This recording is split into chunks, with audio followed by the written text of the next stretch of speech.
pour ne pas me répéter une énième fois, c'est conquérir par la prière. Jacques chapitre 5, le verset 16. La prière fervente du juste a une grande efficacité.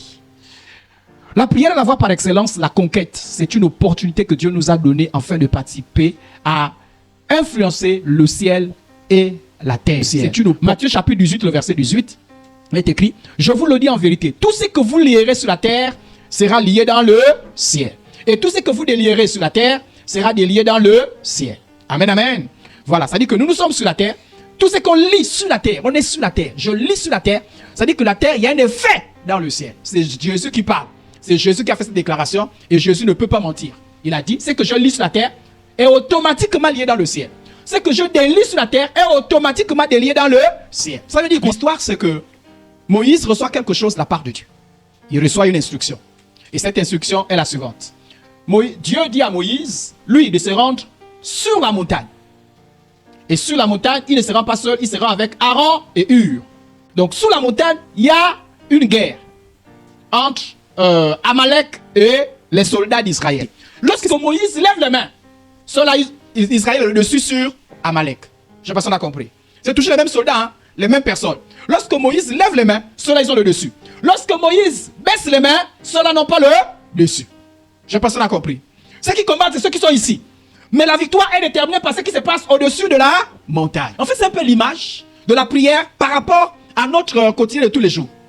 La prière détermine ce qui se passe dans la vie de tous les jours. Souvenez-vous, Jésus a dit, veillez et priez pour que vous ne tombez pas en tentation. La tentation, c'est dans la vie de tous les jours. Hein? Mais il dit, c'est quand on veille et qu'on prie, que nous avons le dessus sur la tentation. Si on ne prie pas, on ne veille pas, on n'a pas le dessus sur la tentation. Ça veut dire que c'est l'invisible qui détermine le visible. C'est le spirituel qui détermine ce qui est visible. Voilà, ça dit, je comprends que par la prière, je peux impacter beaucoup de choses dans la vie de tous les jours. Alors, je vous prends aussi une autre histoire où il y a un rapport entre la sphère spirituelle et la sphère visible. La prière de Daniel a été entendue dès le premier jour, bien que l'exaucement soit arrivé le 21e jour. Et j'aimerais donc nous encourager, nous fortifier à croire que lorsqu'on prie, il y a des choses qui se passent. Dans le cas de Daniel, l'ange lui dit que tes paroles étaient entendues dès le premier jour. Mais l'exaucement lui est arrivé le 21e jour. Frères et sœurs, il y a des choses dont nous sommes privés parce que nous ne prions pas. Il y a des choses que Dieu veut bien faire. Mais Dieu ne le fait pas parce qu'on ne prie pas. Et comment? Ça veut dire qu'il est informé. Dieu voit.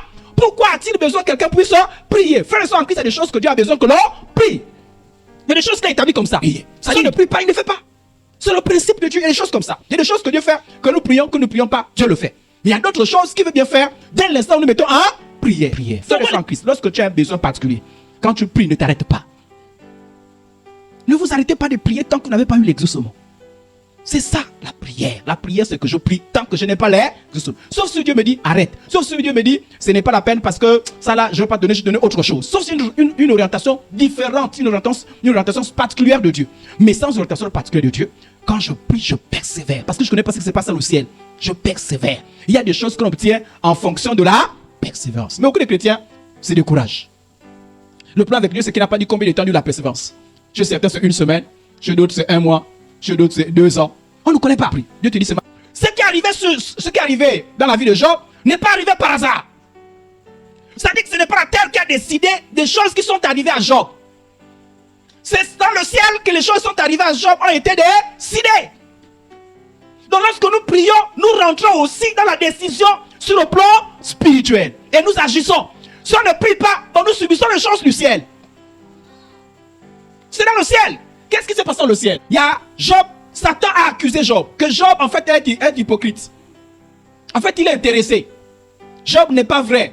Job te sert simplement parce qu'il voit des intérêts. Sinon, son cœur n'est pas avec toi. Alors, ça, c'est ce qui se passe sur le plan spirituel. Alors, sur le plan physique, qu'est-ce qui se passe? Sur le plan physique, on voit des Sabéens, des Chaldéens qui attaquaient Job avec tout ce qu'il avait. Qui a attaqué les serviteurs de Job, qui a attaqué les enfants de Job. On voit la foudre qui est tombée. Mais ces choses-là dépendent de quoi? Dépendent de ce qui s'est passé dans le ciel. Tout ceci pour vous dire quoi? Qu'en fait, beaucoup de choses qui nous arrivent sont déterminées par ce qui se passe sur le plan spirituel. Alors, comment nous agissons sur le plan spirituel? C'est par la prière. Comment on passe aussi au jeûne? Négliger la prière, c'est se livrer aux circonstances. Se subir les choses. Job va faire à qui? À des Sabéens, à des Chaldéens. Mais les Sabiens avaient la force pourquoi? Les Chaldéens avaient la force pourquoi? À cause de ce qui s'est passé sur le plan spirituel. Aussi longtemps qu'il n'y avait aucun problème sur le plan spirituel, les Chaldéens et les Sabiens n'avaient aucune force contre Job. On prie pour toutes choses. Mais beaucoup de gens sont dans les soucis et les inquiétudes et ne prient pas. On prie en tout et pour tout. C'est une opportunité. Quand tu pries, tu sais que les choses se passent sur le plan spirituel. Ce qui fait que lorsque tu comprends l'importance de la prière, tu ne joues pas avec la prière. Ça dit que tu comprends que la prière a une valeur. Le diable travaille à ce que les chrétiens soient paresseux à la prière. L'une des premières choses que le diable attaque chez les chrétiens, c'est la prière. Même quand vous priez, moi quand j'ai prié pour quelque chose, même quand ça se passe mal, je sais que le ciel est avec moi. Ah oui, quand les choses se passent mal, mon premier souci c'est je n'ai pas prié. Parce que là, les choses se passent, là je n'ai pas le contrôle. Mais quand j'ai suffisamment prié, les choses mal se passent. Je sais que Dieu a le contrôle. Personne ne peut dire qu'il n'a jamais connu des faiblesses dans la prière. En tout cas pas moi. Il y a des moments où je prie vraiment comme ça permet. Il y a des moments où je sens que là je lutte. Mais j'ai fait quelque chose et j'aimerais vous encourager. C'est que j'ai décidé dans ma vie de ne jamais baisser les bras en ce qui concerne la prière. Dès que je prends conscience que ma vie chrétienne, dès que je prends conscience que là je baisse la vie de prière, je baisse dans la prière, je fais un effort pour me relever. Je ne pleurniche pas. Je n'ai pas le temps à ma vie là, je ne comprends pas. Je ne perds pas le temps pour ça. J'ai pris conscience. Si je ne fais pas conscience, ça peut m'amener à changer. Dès que j'ai conscience, je change. Verti. De mon expérience, les gens que j'ai fréquentés, je n'ai jamais rencontré quelqu'un qui m'a dit qu'il n'a jamais connu des difficultés dans la prière. Parfois même les pasteurs que vous voyez, ils ont beaucoup de difficultés dans la prière. Parfois vous priez même plus que les pasteurs, sans que vous le sachiez. Mais la différence c'est quoi? C'est qu'il y a des gens qui ont décidé de ne jamais laisser la vie de prière s'éteindre. Ils défendent la vie de prière. Donc arrêtez de pleurnicher avec que je ne comprends pas, je ne comprends pas. Non, dès que tu as conscience avec que la vie de prière ne passe plus, relève-toi, avance. Alors je parle des erreurs qu'il ne faut pas commettre en ce qui concerne la prière. La première erreur, c'est prier Dieu en ayant une option B. Et quand on prie Dieu, lorsqu'on s'adresse à Dieu, lorsqu'on décide de se confier à Dieu, on ne cherche plus à avoir d'autres options. C'est Dieu ou rien. La même chose en ce qui concerne la prière. Vous n'aurez pas beaucoup de foi et beaucoup d'implications si vous priez avec des options. Lorsqu'on prie, on n'a que Dieu, on regarde Dieu, on s'attache à Dieu, il n'y a pas d'autre option. Alléluia. Quand Anne priait, elle savait qu'elle n'avait pas d'autre option. Elle ne disait pas, bon, si Dieu ne m'exauce pas, je vais aller voir un marabout. Anne n'avait que Dieu. Voilà pourquoi elle m'a donné les paroles, n'en avait plus. Elle dit Seigneur. Et puis, même Élie était même dans la confusion. Elle dit, la femme n'a quel problème? La femme n'a quel problème? Mais parce que la femme disait que mais Dieu, je n'ai que toi. Et Dieu me les prières profondes comme ça. Parfois, Dieu nous éprouve pour voir jusqu'à quel point pouvoir nous accrocher à Dieu. Alléluia. Mais on a vu de ces choses. Hein. On a vu de ces gens qui étaient zélés avec les choses de Dieu. Ah oui, moi c'est Dieu. Dieu. Un an, 2 ans, au bout de 2 ans. Comment? Ah non, Dieu là. Non. On a vu des gens qui ont lâché prise quand les choses ont tourné mal. Mais les gens qui persévèrent, c'est les gens qui n'ont pas d'autre option. Ils n'ont que Dieu. Si la promesse tarde, attends-la. Mais tu l'attends comment? Dans la prière. Dieu, je n'ai que toi. Dieu, je n'ai que toi. Dieu, je n'ai que toi. Je n'ai que toi. Je n'ai que toi. Je n'ai que toi. Alléluia. À qui d'autre irons-nous? Tu as les paroles de la vie et quand tu pries en disant Dieu, moi je n'ai que toi. Il n'y a pas d'autre option. Je n'ai que toi. J'ai décidé d'être chaste jusqu'au mariage. Si tu me punis, je reste comme ça. Mais il n'y a pas de raccourci. Je m'avais fait d'abord prendre les choses, je rafistole. Non, il n'y a pas de ça. Moi, c'est toi, Seigneur, pour mon miracle. Mon miracle, il n'y a que toi. Il n'y a pas quelqu'un d'autre. Je suis choqué de voir beaucoup de chrétiens qui gardent le silence à la prière. Et si ces chrétiens gardent le silence lorsque nous sommes en assemblée, j'imagine lorsqu'ils sont seuls. Parce que comment peux-tu garder silence lorsqu'on dit prions? Lorsqu'on dit prie mon frère, prie ma soeur, trouve les mots. Trouve les mots, force. Même quand ça, force. Dis même Amen, Alléluia, Alléluia, Seigneur. Dis même Jésus, dis quelque chose. Moi, ne ferme pas la bouche lorsqu'on demande de prier. Et parfois, on a l'impression que il n'y a que quelques personnes qui prient, les autres attendent seulement la fin de la prière. Un chrétien prie. Alléluia. Tu pries, on n'a pas besoin de te surveiller. Tu viens de réunion de prière, tu dis réunion de prière. Jésus a dit, la chair est faible, mais l'esprit est bien disposé. Donc c'est normal que tu sens dans ton corps, ta chair, des choses. Mais tu te mets à prier. Toi, tu es en train de dire que Dieu, je n'ai rien à te dire. Et je contemple, je regarde, je vois, et tu critiques dans ta... Mais ça... Je vois les gens qui sont... Veillez, priez pour ne pas tomber en tentation. Si tu veux évoluer avec le Seigneur, ne blague pas avec le temps de la prière. On ne ferme pas la bouche. Lève la voix. Lève la voix. Il y en a certains qui disent, non, je prie dans le cœur. J'espère que tu as prié dans le cœur, là, c'est une vraie prière dans le cœur. Parce que parfois, tu te mens toi-même. Ah oui, il y a des gens parfois qui dorment là, qui disent, non, je ne dors pas, je prie. Tu ne pries pas. Tu dors. Oui, il y a des gens qui... Non, je ne dors pas, je prie. Tu ne pries pas. Toi-même, tu sais que tu ne pries pas. C'est la première seconde parce que tu as dit je prie. Seigneur, frère, soeur, tu dors. Je ne dors pas, je prie. Tu ne pries pas. Tu montes dans la maison du Seigneur comme ça. Est-ce qu'on peut prier dans le silence? Si. Mais quand tu pries dans le silence, tu sais qu'il y a des gens qui, tout en étant silencieux, sont en train de prier. C'est-à-dire, ce n'est pas tout le temps qu'on a envie de prier en criant, je vous demande pas maintenant tout. Non, chacun a son tempérament. Et il y a des jours comme ça. Il y a des jours où tu es un peu plus fatigué. Il y a des jours où vraiment tu sens qu'il faut que tu peux peut-être... il y a des jours où tu as envie de lever la voix. Ça dépend. Parfois, on ne sait pas par quoi c'est... Mais quand tu baisses la voix, toi-même, tu sais dans ton cœur que tu es en train de prier. Ce silence-là, c'est un vrai silence. Le silence que Anne avait. On n'entendait pas ce que disait Anne. Mais Anne, dans son silence, priait. Le pasteur, des fois, vous a dit qu'on peut prier tout en étant allongé sur son lit. Oui, c'est possible. Mais attention à l'hypocrisie. Oui. Parce que, frères et sœurs en Christ, il est difficile de prier lorsque on est allongé. Essayez. C'est difficile. Ça veut dire que quand tu dis que tu pries, tu as besoin de dire que tu es fort, tu es forte. Et rassure-toi que vraiment tu es fort ou tu es forte. Il ne faut pas que ça soit là, ça soit une faiblesse déguisée. Ça veut dire que tu dis que tu pries sur lui, mais en fait c'est une faiblesse. Et nous en fait pas, il n'y a pas que les membres qui font ça, il y a aussi les pasteurs qui font ça. Il y a les pasteurs qui ne prient jamais. Quand les autres prient, ils sont seulement en train de regarder les membres qui prient. Adoration, les pasteurs qui n'adorent jamais, qui ne louent jamais. On dit levons-nous. Il est là, il croise les pieds. Il regarde les gens. Il joue au chef. Donc il y a un mauvais silence. Regardez.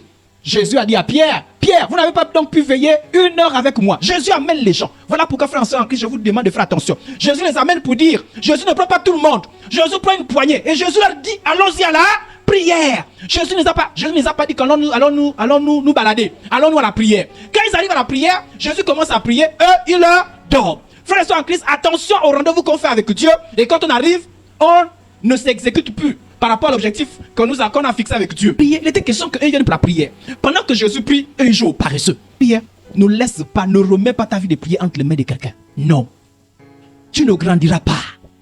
Je répète, tu ne grandiras pas. Il ne faut pas confondre soutien de prière avec ce que moi j'ai appelé sous-traiter la prière. La dernière fois, je vous ai défini ce qu'on appelle la sous-traitance. La sous-traitance, c'est quoi? J'ai un travail que je devais faire. Et je donne ce travail à quelqu'un pour qu'il le fasse à ma place. Or, la prière, on ne doit pas prier à ta place. Le soutien à la prière, c'est qu'on prie avec toi. Tu pries, on te soutient. C'est pas qu'on prie à ta place. On ne prie pas. Ça ne marche pas chez Dieu. Parce que la prière, c'est aussi une dépendance. On a une dépendance vis-à-vis de Dieu. C'est qu'on dépend de Dieu. Ça nous nourrit aussi. Ça nous forge aussi. La prière nous bâtit aussi. Donc, on a besoin de prier. Les deux versets là. On dit portez les fardeaux les uns les autres. Il y a des domaines, il y a des situations dans lesquelles on a besoin de porter les fardeaux les uns les autres. Mais il y a d'autres situations où Dieu dit car chacun portera son propre fardeau. Frères et sœurs en Christ, même quand quelqu'un t'aide à la prière, il ne priera jamais plus que toi-même par rapport à ta situation. Je vous ai dit comment je prie pour mes choses personnelles, je prie quasiment tous les jours. Mais je n'ai pas prié. Par exemple, ce matin, les gens pour qui je n'ai pas prié. Jacob demeura seul. Vous voyez, Jacob demeura. Il y a des circonstances où Dieu veut te voir seul. Où tu parles avec Dieu. Alors pourquoi tu peux négliger la prière? Tu parles avec Dieu. Tu peux m'être marié. Il y a des moments où le mari ne comprend rien de ton histoire. Il n'y a que toi et Dieu. Il y a des moments où la femme ne comprend rien de ton histoire. Il y a des moments où les parents ne comprennent rien de ton histoire. Il y a des moments où ton pasteur ne comprend rien. Élie ne comprenait rien de ce qui se passait dans la vie d'Anne. Élie vient me dire que mais Anne, mais toi tu as bu ou quoi? Anne lui dit mais j'ai pas bu. Toi aussi. Oh, j'ai pas bu. C'est le problème là. Oh. Il y a des moments où Dieu veut faire des choses particulières avec toi. Il n'a pas envie de voir d'autres personnes. Il a envie de voir toi seul. Même si les autres ont prié pour toi. Même on m'a dit ok, les gens ont prié pour toi. Mais là je veux te voir face à face. Je veux te parler. Je veux te visiter. Je veux te voir pendant 1 heure avec moi. Je veux te voir pendant 30 minutes avec moi. Mais toi, tout pour toi, sous-traitance. La prière. Prie pour moi, prie pour moi. Toi, tu ne pries pas. Oui, les gens prient pour toi, mais quand Dieu dit oui, mais j'ai envie de rencontrer cette personne-là, la personne n'est pas là. On fait comment? Et la Bible dit, regardez, on dit, jusqu'au lever de l'eau. Oh, frères et sœurs en Christ, quand je vous enseigne sur la prière, je ne parle pas de prière circonstancielle, je parle de vie de prière. Car il y a des moments où Dieu vous demande de prier, même au moment où vous ne vous attendez pas. Jacob n'avait pas planifié ça, il a senti le besoin. Et quand il a commencé à prier, c'était comme lutte avec Dieu, jusqu'au lever de l'aurore. Jusqu'au moment où le jour s'est levé. Je vous ai dit, il y a des moments où vous sentez le besoin de la prière. Frère, il faut qu'on arrive à cette dimension-là. Tu es à la maison, il est 10 heures, et tu sens dans ton cœur que Dieu te dit, va prier. Là, comment un chrétien peut sortir de sa maison sans prier? courage tu as? Tu sors de ta maison, tu prends tes affaires. Qui est sorti nu de sa maison? La même année, tu vas sortir, tu as besoin de t'habiller. Tu as besoin d'être en contact avec Dieu avant de sortir de ta maison. Quel chrétien peut dormir sans prier? Ceux qui dorment sans prier là, c'est dangereux. Il y a 2 moments importants de la journée qu'il ne faut jamais rater. Le matin, le soir. Mais toi, tu n'es habitué qu'à prier que lorsque tu sens que tout est là. La preuve, si on te prend, viens va prier là. Oh.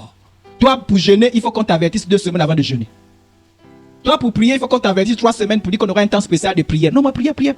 Donc, on dit 2 semaines de prière, tu fais des murmures. C'est qu'il y a des prières où ce n'est pas attendu. Et on dit jusqu'au matin. Toi, est-ce que tu as prié même depuis que tu es converti? Jamais tu n'as fait 1 heure de prière. Jamais. La dernière fois que tu as fait 1 heure de prière, c'était quand? Tes prières ne durent que 1 minute. Et c'est les prières que tu as. J'ai prié. Non, je prie. 1 minute. Seigneur, bénis-moi la journée. Amen. Il y a même des gens qui. Non, je prie. Toutes tes prières, de lundi au vendredi, tu pries en brosseur. Seigneur, bénis la journée. Alléluia. Tu as fait un mauvais rêve. Un mauvais rêve. Seigneur, j'ai pris le rêve là. Et j'annule ça au nom de Jésus. Amen. Yeah. Tu as eu un rêve qui t'a parlé, qui t'a interpellé. Et les prières que tu arrives à faire, c'est les prières de 30 secondes là. Et même toi-même, une fois j'ai prié pour une jeune fille. Elle a fait un rêve où un serpent est venu attacher ses cheveux, attacher ses pieds. Là, attacher les pieds. Elle s'est réveillée le matin, elle n'avait aucun problème de partir à l'école. Celle de l'école là-bas, elle est tombée. On l'a amenée à l'hôpital. Et quelque chose m'a dit que ce n'est pas une histoire d'hôpital. Je l'ai suivi à l'hôpital, je suis son responsable. L'hôpital me dit qu'on l'a ramenée chez elle. Quand je ramène, elle me raconte l'histoire. Et quand je prie, un démon esprit qui se manifeste sous la forme d'un esprit de serpent, ce qu'on appelle l'esprit de serpent, qui avait l'intention de le paralyser. Ça veut dire que ça va prier pour la fille là. Un peu. Plus tard, elle devait développer un mal au niveau des pieds qui devait détruire ses pieds.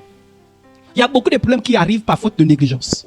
Il y a beaucoup de maladies qui ont commencé avec la négligence. Et vous voyez, la lutte que Jacob a eue, son nom a changé. Le nom de Jacob a changé. Il y a des choses que vous n'allez jamais, des expériences que vous n'allez jamais vivre tant que vous n'avez pas de réveil dans la prière. Il ne faut pas confondre la prière selon Dieu avec les prières rituelles et charnelles. La prière, ce n'est pas toujours le bruit qu'on fait. Si tu n'es pas d'accord avec Dieu, ta prière ressemble à des prières religieuses. Et je ne parle pas de ces gens de prière. Il y a des gens qui sont dans la fornication, mais qui jeûnent et qui prient même plus que nous tous.